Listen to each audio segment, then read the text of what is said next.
हम पिछले लेक्चर में हम पढ़ रहे थे मोशन अंडर ग्रेविटी। मैं अभी सीपीपीज के डिस्कशन पे आऊंगा। एक केस और आपको बता देता हूं वहां से। दो केसेस मैंने बताए थे, एक बार ऊपर से किसी चीज को ड्रॉप किया और एक बार किसी चीज को नीचे से ऊपर थ्रो किया। मैंने उसमें केस सेकंड में कुछ काम आपके लिए छोड़ा था कि भाई आप टाइम और क्या नाम है, कितनी स्पीड से वो आएगा, ये कुछ चीजें निकालनी थी। क्या वो कर दिया क्या कंप्लीट? एक तो ये निकालना था आपको कि कितना टाइम उसको उतरने में लगेगा। तो आपका ये रिजल्ट आना चाहिए, उतरने में उतना ही टाइम लगेगा जितना उसको ऊपर पहुंचने में लगा था। टाइम ऑफ डिसेंट बराबर आएगा टाइम ऑफ एसेंट। अच्छा, अगर आप एच की टर्म्स में निकालते तो एच में ना रखे आंसर, एच अननोन था उस केस में, तो आप पिछले केस से जो एच की वैल्यू आई u²/2g वो उसमें पुट करके फिर आगे बढ़ेंगे। और दूसरा आपको वेलोसिटी निकालनी थी, तो इसको भी एच की टर्म्स में ना रखें। जब आप एच की वैल्यू पुट करेंगे तो वेलोसिटी आएगी u0, जो आपकी थ्रो करने की वेलोसिटी थी वही उतरने की वेलोसिटी आएगी।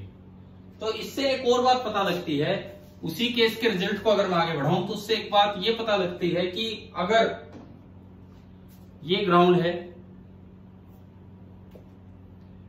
मैं वैक्यूम की बात कर रहा हूं, कोई एयर नहीं, एयर वाले केस पे कल चलेंगे। आपने किसी चीज को थ्रो किया विथ सम स्पीड u0, वो यहां तक गई, सपोज कीजिए यहां तक पहुंची एंड वो वापस उतरती है। हमें पता लगा आप अगर पिछला काम पूरा करेंगे तो v0 बराबर u0 आएगा। सेम हाइट लेवल पे सेम स्पीड मिलेगी। क्या मतलब? t=0 पे ये स्पीड है, तो जो बिल्कुल उसका उतरने का टाइम होगा कैपिटल T, उस पे भी यही स्पीड मिलनी है। टक्कर के बाद तो 0 हो जानी, लेकिन टक्कर से जस्ट पहले। अब देखिए, मान लो चलते समय, ऊपर जाते समय यहां कुछ स्पीड कम हो रही है और इस साइड अगर स्पीड v1 है, तो जब वो इसी हाइट पे उतरते समय आएगा तो यहां भी उसकी स्पीड कितनी होगी? v1 ही होगी। एक सीधा रिजल्ट है कि सेम हाइट पे सेम स्पीड होती है। इससे भी आप कुछ चीजों का डायरेक्ट अंदाजा लगा सकते हैं। कैसे?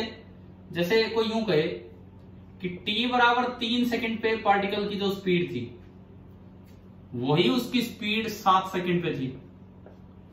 t बराबर 3 सेकंड पे पार्टिकल की जो स्पीड है वही उसकी स्पीड 7 सेकंड पे। सपोज कीजिए क्वेश्चन ये है कि मोशन अंडर ग्रेविटी है, यूं थ्रो किया, ऊपर से नीचे आया, फिर वो 3 सेकंड पे जो उसकी स्पीड थी वही 7 सेकंड पे है।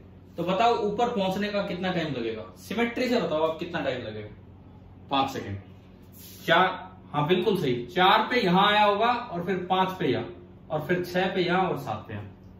या फिर छोड़ो, ऊपर पहुंचने का टाइम नहीं पूछा हमसे उन्होंने सवाल में ये पूछ लिया। अब देखो कितना छोटा सा और अच्छा सवाल बन गया है एक छोटे से कॉन्सेप्ट पे, कि जो स्पीड एक पार्टिकल को नीचे से थ्रो किया गया u0 स्पीड से, ये नहीं दिया कुछ भी, और ये बोला है कि उसकी जो स्पीड 3 सेकंड पे है वही उसकी स्पीड 7 सेकंड पे है। पूछा है कि इनिशियल स्पीड ऑफ प्रोजेक्शन बताओ कि क्या है। बताओ कैसे करेंगे? इनिशियल स्पीड ऑफ प्रोजेक्शन बताइए कितनी है? ऊपर कितनी देर में पहुंचा ये बताओ। इस केस में अभी बताया भी था आपने 5 सेकंड। और ऊपर पहुंचने के टाइम का फॉर्मूला तो हमने निकाला ही था। ऊपर पहुंचने के टाइम का फॉर्मूला क्या निकाला था? u0/g, और वो आपका है 5। पता है ना ये? तो ऊपर पहुंचने का टाइम आपने निकाला था u0/g। अच्छा, g को आप नियरली 10 ले सकते हो। देखो ये ध्यान रखना, ग्राम का g सीधा बनाया जाता है और एक्सेलरेशन ड्यू टू ग्रेविटी का g थोड़ा सा टेढ़ा बनता है। ये सिंबल है दोनों के। ग्राम का जो g होता है सिंबल, वो सीधा होता है। एक्सेलरेशन ड्यू टू ग्रेविटी का g थोड़ा सा टेढ़ा बनाया जाता है। ये दोनों में डिफरेंस है। पता था ये डिफरेंस? मैं बता चुका था आपको पहले, पीछे कहीं या नहीं? तो अब तो ये बात याद रख लेनी आगे से, समझ गए हो कि दोनों का सिंबल g है। ग्राम का g सीधा बनता है और एक्सेलरेशन ड्यू टू ग्रेविटी का g थोड़ा टेढ़ा बनता है। इसके बाद देखो, यहां से u0 निकाला, आप g को नियरली 10 मान सकते हो, तो u0 कितना आ गया? 50 मीटर पर सेकंड। इस सवाल में कोई जानकारी नहीं थी कितनी ऊपर तक गया, कहां तक गया, कहां तक नहीं। बस एक बात बताई कि 3 सेकंड पे जो स्पीड है वही 7 सेकंड पे है। तो बताओ इनिशियल स्पीड ऑफ प्रोजेक्शन कितनी है? तो डायरेक्ट हमने आंसर निकाल दिया 50 मीटर पर सेकंड। चलिए एक तीसरा केस मोशन अंडर ग्रेविटी का, कि आपने थ्रो तो ऊपर ही किया, ये तो मैंने पिछले ही केसेस कंटिन्यू किए, पिछले लेक्चर जो चल रहे थे उनका ही। अब मैं मोशन अंडर ग्रेविटी का केस नंबर 3 देता हूं। आपने ग्राउंड से आपने थ्रो नहीं किया, किसी हाइट से थ्रो किया। आप पहले से एक h हाइट की ऊंचाई पे बैठे हैं, लेकिन ऊपर से ड्रॉप नहीं किया, इस ऑब्जेक्ट को ऊपर थ्रो किया विथ सम स्पीड u0। ये कुछ यहां गया होगा एंड देन उतर के नीचे आया होगा इस तरह से। देखो आप ये बताओ, अगर आप ग्राउंड से थ्रो करते हैं u0 स्पीड से, तो कितनी ऊंचाई तक जाता है पार्टिकल? ये फॉर्मूला हम निकाल चुके पीछे ना, कितनी ऊंचाई तक जाता है पार्टिकल बताइए? u²/2g निकाला था अभी फर्स्ट केस में या सेकंड केस में, जिसमें भी किया था। तो ये जो हाइट होगी, चाहे आप ग्राउंड से थ्रो करो चाहे कहीं से भी, अगर u0 से थ्रो किया तो जो हाइट ये गेन करेगा दैट विल बी u0²/2g। बताइए याद आ रहा है क्या ये चीज? ये डराइव की थी अभी थोड़ी देर पहले। हाँ भाई ध्यान है, h कैसे निकाला था? ठीक है, अब सुनो, आगे सुनो। लेकिन पूछा जाए टाइम ऑफ फ्लाइट, तो यहां तक आने का टाइम तो 2u0/g हो जाएगा, u0/g जाने का, u0/g आने का। लेकिन फ्लाइट पूरी थोड़ी होगी यहाँ, फ्लाइट तो यहां पूरी होगी। अगर t=0 पे आपने थ्रो किया तो इस टाइम का तो कोई लॉजिक ही नहीं है। यहां देखना है this is the time of flight. Suppose मुझे ये निकालना है। अब ये केस क्या क्वेश्चन की तरह हो गया कि मैं ये निकालना चाहता हूं कि टाइम ऑफ फ्लाइट क्या होगा। एक तरीका तो यहां से यहां का निकालो, फिर यहां से यहां का निकालो। इतना बड़ा बड़ा काम नहीं करना है, हम एक क्वेश्चन की तरह इसे ले रहे हैं, केस थर्ड की तरह नहीं कि भाई एक क्वेश्चन है, इसको h हाइट से थ्रो किया, सॉरी स्मॉल h हाइट से थ्रो किया, ये गिवन नहीं है, कुछ भी गिवन नहीं है, बस हमें ये गिवन है कि स्मॉल h हाइट से इस टावर से u0 स्पीड से थ्रो किया है, तो बताओ जमीन पे आने में उसे कितना टाइम लगेगा। अब देखो आप अपना वो डायरेक्शन वाला थोड़ा ध्यान से लेके चले। Suppose this is A and this is B। आपका मन करे तो आप ऊपर वाली डायरेक्शन पॉजिटिव मान लो, मन करे नीचे वाली, कहीं भी ओरिजिन मानो। सपोज मैंने इसको ओरिजिन बोल दिया। हाँ जी बताओ, ऊपर डायरेक्शन पॉजिटिव लेके करें कि नीचे? ऊपर ले लो, ठीक है कोई बात नहीं। ये आपने पॉजिटिव डायरेक्शन मान ली, दोनों से सही आंसर आएगा, तरीका समझ में आना चाहिए। अब A to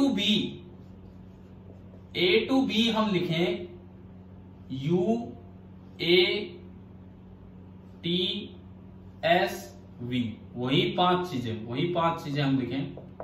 U initial speed बताओ A पे कितनी ले? पॉजिटिव u0, क्योंकि ऊपर की तरफ ही डायरेक्शन है। एक्सेलरेशन बताओ पूरे मोशन के दौरान कितना लें? क्या लिखें? क्योंकि ये ऊपर और एक्सेलरेशन तो नीचे रहेगा, चाहे वो ऊपर जाए चाहे नीचे जाए। एक्सेलरेशन ड्यू टू ग्रेविटी हमेशा नीचे रहेगा, चाहे वो ऊपर जाए चाहे नीचे जाए, तो एक्सेलरेशन होगा -g। t टाइम हमें निकालना है, टाइम ऑफ फ्लाइट है पूरा। s बताओ आप ध्यान से।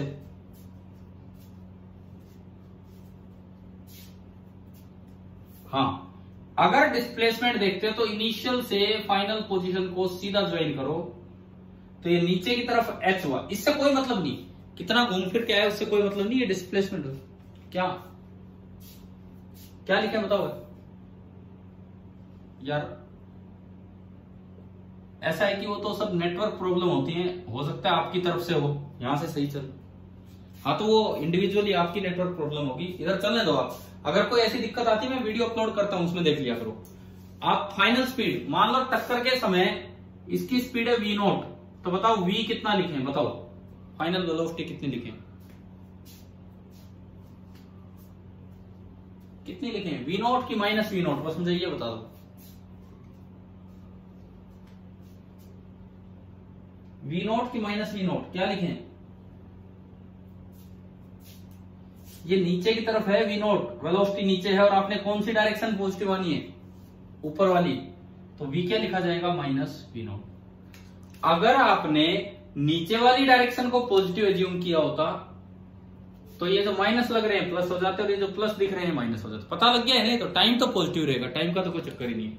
अब देखो मुझे पता है एक तो s, ये नॉन है, एक इनिशियल स्पीड क्वेश्चन में ये नॉन है, और एक हमें एक्सेलरेशन पता होता है और निकालना है टी, तो वी तो हटाओ, वी का तो कोई काम ही नहीं है।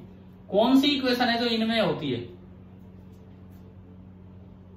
कौन सी इक्वेशन है जो इन, हाँ, s is equal to u t plus half a t square. मैंने वैल्यूज पुट की, s की जगह माइनस एच, u की जगह प्लस का u naught into capital T plus half into a की जगह minus g into t square.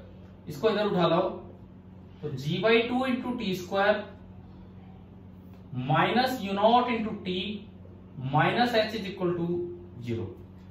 मैं 2 से मल्टीप्लाई कर रहा हूं, क्वाड्रेटिक बना रहा हूं टी में, g t square minus 2 u naught into t minus 2h is equal to 0। मुझे यहां से टी निकालना है, क्वाड्रेटिक फॉर्मूला आप लगा देंगे टी निकालने के लिए। तो चलिए इसमें लिखवाओ कि अब टी, देखो डायरेक्ट एक इक्वेशन से सोल्व हो रहा है, नहीं तो यहां से यहां तक का टाइम निकालते, फिर यहां से यहां तक का टाइम निकालते, तो डायरेक्ट एक इक्वेशन से टी बराबर quadratic formula minus b, b कितना उस इक्वेशन में, बोलो बी कितना है, minus 2 u naught, minus b plus minus under root b का स्क्वायर माइनस 2 यू नॉट का स्क्वायर माइनस 4 इंटू ए है सी और ना ए है g into c minus 2h divided by नीचे क्या आता है 2a, तो 2a का मतलब है 2g, नीचे आपका आ गया 2g। देखो इसको अगर मैं सिंप्लीफाई करके आंसर दूं कि भाई इसका क्या आंसर आया, ये सब हमने लिखा था अभी, t is equal to minus minus plus हो गया 2 u naught plus minus 2 u naught का whole square minus minus plus 8gh divided by 2g। आप ये बताओ ये चीज 2 यू नॉट से बड़ी है या 2 यू नॉट से छोटी है, ये जो ब्रैकेट ब्रैकेट मैंने लगाया है डिस्क्रिमिनेंट वाले बात, ये अगर ये नहीं होता, अगर ये नहीं होता तो ये कितना होता है इसका आंसर 2 यू नॉट ही बनता है ये ब्रैकेट, और अब ये, हाँ अब अगर ये ऐड हो गया इसमें तो ये 2 यू नॉट से बड़ा है और ये 2 यू नॉट है, तो अगर आपने माइनस साइन यूज कर लिया तो टाइम नेगेटिव आ जाएगा। टाइम नेगेटिव का मतलब ये है, टाइम नेगेटिव का क्या मतलब है बताओ, अगर मैं यहां माइनस साइन ले लूं, अगर मैं यहां टाइम का माइनस साइन, मुझे दोनों देखने पड़ेंगे ना भाई कौन सा सही है कौन सा गलत है। मान लो मैं माइनस साइन ले लूं तो ये नेगेटिव आ गया, टाइम नेगेटिव आने का क्या मतलब है, टाइम नेगेटिव आने का मतलब है, बताओ टाइम नेगेटिव आने का क्या मतलब है, नहीं क्यों पॉसिबल नहीं, क्या मतलब क्या है इस चीज का कि टाइम नेगेटिव आ गया, क्या मीनिंग है इस चीज का, फिजिकली क्या मतलब है। इसका मतलब है कि अतिशयोक्ति अलंकार वाली बात होगी। अतिशयोक्ति अलंकार, अलंकार पढ़े आपने हिंदी में 10th तक, तो अतिशयोक्ति अलंकार में नहीं होता राणा ने सोचा इस पार तब तक घोड़ा था उस पार, या फिर पूंछ में आग लगी नहीं उससे पहले लंका जला दी।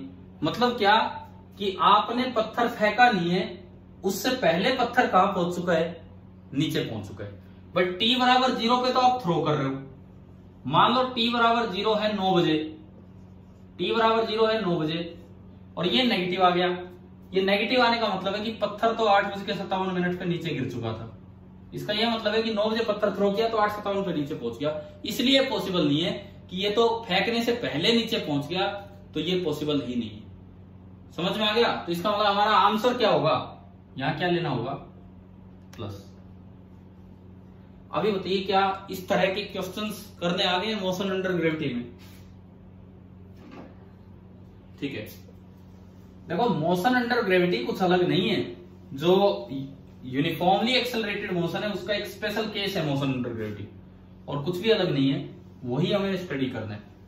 अब आप ये बताओ आपके सीपीपीज में क्या हाल चाल है, कितना कर चुके हो सीपीपीज? भाई यार आप अपना माइक म्यूट कीजिए जब अपनी पर्सनल बातचीत करते हैं तब। अब सीपीपीज देखिए आपके हम दे चुके हैं 21 तक, डिस्कस अभी नहीं हुए सारे, 21 तक हम दे चुके हैं। एक बार क्योंकि कुछ टाइम बचा है तो मैं थोड़ा सा डिस्कशन उसी को आगे बढ़ा देता हूँ। सीपीपी नंबर हमारा चल रहा था 20, 18 और 19 हो चुके थे, 20 पे हम थे। मैं आपको 2 सवाल करवा चुका, तीसरा हो जाएगा। सीपीपी 20 को एक बार कंटिन्यू करते हैं, कुछ तीसरा हो जाएगा ना। ऊपर वाला एरिया पॉजिटिव लेना होता है और नीचे वाला एरिया नेगेटिव डिस्प्लेसमेंट के लिए, और अगर डिस्टेंस निकालना हो तो ऐड हो जाएंगे। मैं एक बार फिर कह रहा हूं आपसे कि आप सभी जल्द से जल्द वो ग्रुप ज्वाइन कीजिए ताकि मैं ये मैटर उस पर इकट्ठा डाल सकूं, फिजिक्स का मैटर, ताकि जो बच्चा लेट भी आया तो उसको सारा मैटर मिल जाए इकट्ठा क्या है। ठीक है, आज भेज दोगे इस क्लास के बाद अपना नाम, फादर्स नेम एंड क्लास। ये मत लिख के भेजना कि सर इस नंबर को ज्वाइन कर दो, उसको कर दो। आपको जिस नंबर को ज्वाइन करवाना है बस उस नंबर से मैसेज मेरे पास कर देना व्हाट्सएप पे। देखिए क्वेश्चन नंबर 4, मैंने ऊपर लिखा कि convert the VX graph into ax graph. आपको एक वीएक्स ग्राफ दिया है, देख लीजिए कैसे ये कन्वर्जन करना होगा। आपको एक वीएक्स ग्राफ दिया है और वीएक्स ग्राफ कुछ इस तरह का है। ये वैल्यू है वी नॉट और ये वैल्यू है एक्स नॉट, मतलब ये तो एक्स नॉट है और ये वी नॉट है। और मुझसे पूछा है कि एएक्स ग्राफ बताओ, और ऐसे 4 ऑप्शंस नीचे दे रखे हैं एएक्स ग्राफ के। मुझे एएक्स ग्राफ प्लॉट करना है। छोड़ो, अब देखो आप कितना ही लॉजिक लगा के कर लो वो एक अलग बात है। उसमें आप क्या करोगे, 4 में से 3 ऑप्शंस को रिजेक्ट करोगे। आप जो लॉजिकली सोचते हो ना भाई ऐसा हो रहा है ऐसा हो रहा है, उसमें आप 4 में से 3 ऑप्शंस को रिजेक्ट करोगे। और अगर आप थोड़ा मैथमेटिकली जाओगे तो एक ऑप्शन अपने आप आएगा। कैसे? जब v as a function of x दिया हो ग्राफ में तो पहले आप उसकी इक्वेशन बना लो। सबसे पहला काम आप उसकी इक्वेशन बना लो। मान लो अंदर वाला एंगल थीटा है, तो एक बार बताओगे इसमें टेन थीटा कितना है? इस लाइन के लिए टेन थीटा बोलो। तो इसकी स्लोप कितनी है ये बताओ, इस लाइन की स्लोप।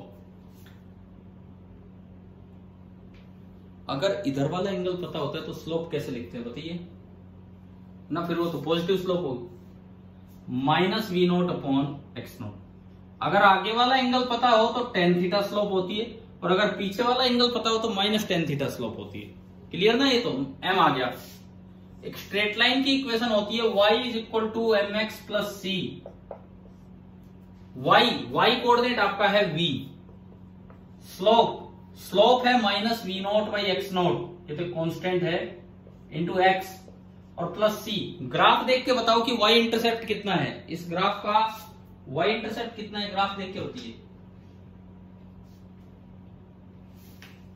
हाँ, अगर आप ग्राफ से निकालते हो तो जो इसका y इंटरसेप्ट है वो है आपका v नोट। आपको यहां नजर आ रहा है, दिस इज v नोट। तो मेरे पास v as a function of x आ गया। मुझे एक्सेलरेशन तक पहुंचना है क्योंकि हमसे प्लॉट करवाना चाह रहा है, जो 4 ऑप्शंस दिए हैं उनमें ax ग्राफ प्लॉट करवाना चाह रहा है।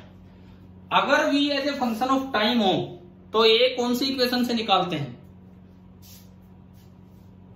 अगर v as a function of time हो तो ये कौन सी इक्वेशन से निकालते हैं बताओ? dv by dt। लेकिन अगर v as a function of x हो तो ये कौन सी इक्वेशन से निकालते हैं? v into dv by dx। मैंने सबसे पहले तो v की वैल्यू पुट की, v ये है minus v naught by x naught into x plus v naught, ये तो पूरा v है, इंटू dv बाई dx। बताओ dv बाई dx, इसको डिफरेंशिएट करके बताओ dv बाई dx कितना होगा। फर्स्ट टर्म में सम कांस्टेंट इंटू x है, कांस्टेंट बाहर आ जाएगा और dx बाई dx 1 हो जाएगा, और सेकंड टर्म तो कांस्टेंट ही, उसका डिफरेंशिएशन 0। तो बताइए यार कि क्या बचा इसका डिफरेंशिएशन? हाँ, बस खाली minus v naught upon x naught. आपने इसको इससे मल्टीप्लाई किया तो a बराबर माइनस माइनस पहली बार प्लस हुआ तो v naught upon x naught का होल स्क्वायर इंटू एक्स, और दूसरी बार माइनस हो गया minus v naught square upon x naught. ये मेरे पास एक इक्वेशन आ गई, acceleration as a function of x. अब मैं इस इक्वेशन को विजुलाइज करता हूं ग्राफिकली। एक्सेलरेशन बराबर कुछ उसकी स्लोप है v naught by x naught का whole square into x minus v naught square by x naught, ये एक दूसरा कॉन्स्टेंट है। तो देखो ये इस तरह की इक्वेशन आ गई, y इज इक्वल टू एक कॉन्स्टेंट है m, लीनियर x और प्लस सम c। अगर मैं इससे कंपेयर करूं तो बताइए ax ग्राफ कर्व आएगा कि स्ट्रेट लाइन आएगा? ax graph straight line. अब मैं बात करूं स्ट्रेट लाइन के बारे में कि कैसी होगी, उसका y इंटरसेप्ट c पॉजिटिव है कि नेगेटिव, ऊपर देख के बताओ। मतलब नीचे से स्टार्ट होगा, नीचे से। स्लोप बताओ पॉजिटिव है कि नेगेटिव? ये तो negative. Slope whole square positive, slope positive तो हमने कल भी पढ़ा था, लाइन यूं बनेगी, समझ गए हो ना, लाइन इस तरह बनेगी। तो इसका मतलब ये वाला ग्राफ आ जाएगा। तो आपको चारों में से मतलब मैंने मैथमेटिकली समझा दिया कि कैसे बिना कोई और लॉजिक लगाए आप डायरेक्ट मैथमेटिकली, आपको और रिजेक्ट नहीं करने पड़ेंगे ऑप्शन, सीधा आंसर आएगा भाई ये हो गया। ये आपका था क्वेश्चन नंबर 4 जो लिखा हुआ है जेईई स्क्रीनिंग 2005 में आया था। सुनो ये मैं कुछ एग्जाम के नाम आपको बताता हूं कि किस तरह से बदलाव हुआ है। इधर देखिए, पहले 2 एग्जाम हुआ करते थे, एक आईआईटी जेईई एंड दूसरा होता था AIEEE। बुक्स में नाम मिल जाते होंगे आपको, इनके क्वेश्चंस में भी प्रीवियस ईयर ये है। और उससे पहले भी एक और होता था REE, Roorkee entrance exam. IIT Roorkee जो है, आईआईटी रुड़की इंडिया का ओल्डेस्ट इंजीनियरिंग कॉलेज है। वो बहुत ही पुराना इंजीनियरिंग कॉलेज है, अंग्रेजों के जमाने का, आजादी से बहुत पहले का। और बहुत पहले वो केवल सिविल इंजीनियरिंग का कॉलेज हुआ करता था, इसीलिए आज भी वहां जो सिविल इंजीनियरिंग कोर्स लेता उसे रॉयल इंजीनियर्स बोला जाता है, क्योंकि ये वहां का एक अच्छा एग्जाम था। लगभग 1995-96 तक ये अलग था। बाद में 1996 में जाके इसे आईआईटी में बदल दिया गया। और रुड़की इंडिया की छठी आईआईटी थी, उससे पहले 5 आईआईटी हुआ करते थे। देखो मैं थोड़ी देर बताऊं आपको इसके बारे में, क्वेश्चंस पे तो फिर आ जाएंगे, एक बार सुनिए इन एग्जाम्स के बारे में भी क्या है। जो रुड़की कॉलेज है इंडिया का सबसे पुराना इंजीनियरिंग कॉलेज है। और इससे पहले 5 आईआईटी हुआ करती थी इंडिया में, 6th आईआईटी बनी थी रुड़की। एंड देन उसके 1 साल बाद 7th आईआईटी, 1-2 साल बाद आईआईटी गुवाहाटी बनी। फिर कई साल तक कोई आईआईटी नहीं बनी, और अभी कुछ साल पहले फिर से आईआईटी को बढ़ाया गया था। लेकिन बीच में कई साल, बहुत से साल 7 ही आईआईटी चली। तो जो अगर कहीं रुड़की एंट्रेंस एग्जाम का क्वेश्चन आता है तो that is equivalent to IIT, equivalent to IIT, बिल्कुल आईआईटी के इक्विवेलेंट है वो। कोई फर्क ही नहीं था दोनों एग्जाम्स के लेवल में, बल्कि ये और भी टफ बताते थे, थोड़ा बड़ा लेंथी टाइप पेपर इस तरह का। लगभग ऐसा था जो इसमें टॉप 100 में आ रहे हैं, ज्यादातर बच्चे वो इसमें भी टॉप 100 में आ रहे थे, इस तरह का कॉमन सा काम था। आईआईटी जेईई जब चला, ये रुड़की वगैरह मिक्स होने के बाद, ये 2 स्टेज में ये पेपर होता था। पहले स्टेज को बोलते थे स्क्रीनिंग एग्जाम, अच्छे लेवल का था वो भी, ऐसा नहीं कि बहुत ही आसान। और दूसरे स्टेज को बोलते थे मेंस। होता क्या था, ये तो ऑब्जेक्टिव होता था, लेकिन ये पेपर कैसा हुआ करता था, सब्जेक्टिव। और इसके साथ एक एग्जाम अलग हुआ करता था AIEEE। ये तो कंडक्ट करवाती थी आईआईटी और ये कंडक्ट करवाती थी सीबीएसई, इस तरह से था। कुछ साल पहले AIEEE को भी खत्म कर दिया गया और ये नाम भी खत्म कर दिए गए, और एक नया जो नाम दिया गया उसमें बस आईआईटी जेईई को ही, एक को बोल दिया JEE main. JEE main IIT conduct नहीं करवाती थी, जेईई मेन पिछले कुछ सालों से कंडक्ट करवा रही थी सीबीएसई। मतलब जो AIEEE पेपर था, all India engineering entrance exam, उस AIEEE पेपर का नाम डाल दिया गया था जेईई मेंस, ये डाल दिया गया था। मतलब ये और ये सेम लेवल है, ये लगा लो ऑलमोस्ट। और जो ये जो पार्ट था 2 तरीके से हो रहा था, अब सब्जेक्टिव खत्म करके ये ऑब्जेक्टिव टाइप में लेने लग गए, और इसको नाम दिया गया जेईई एडवांस। इसको आईआईटी कंडक्ट कर रही थी, जेईई एडवांस्ड। अब पिछली साल शायद गवर्नमेंट ने वो एनटीए बना दिया, नेशनल टेस्टिंग एजेंसी। अब एनटीए का एक काम हो गया है कि वो देश के सारे कॉम्पिटिटिव एग्जाम्स कंडक्ट करवाने लग गया है। और धीरे धीरे जैसे अब तो ये सारा ऑनलाइन होने लग गया, पहले ऑफलाइन हुआ करते थे, पहले सब्जेक्टिव भी पेपर देते थे। ये आपका पूरा तरीका है आईआईटी जेईई में जाने का, मतलब आईआईटी में जाने का थ्रू जेईई। अच्छा, हमारी कोशिश रहेगी, आपकी भी कोशिश रहेगी कि अभी 12th के साथ हम एडमिशन पा सके। कोई बच्चा अगर रह जाता है बाई चांस, तो ग्रेजुएशन के बाद जाने का एक एग्जाम होता है IIT जैम एंड गेट।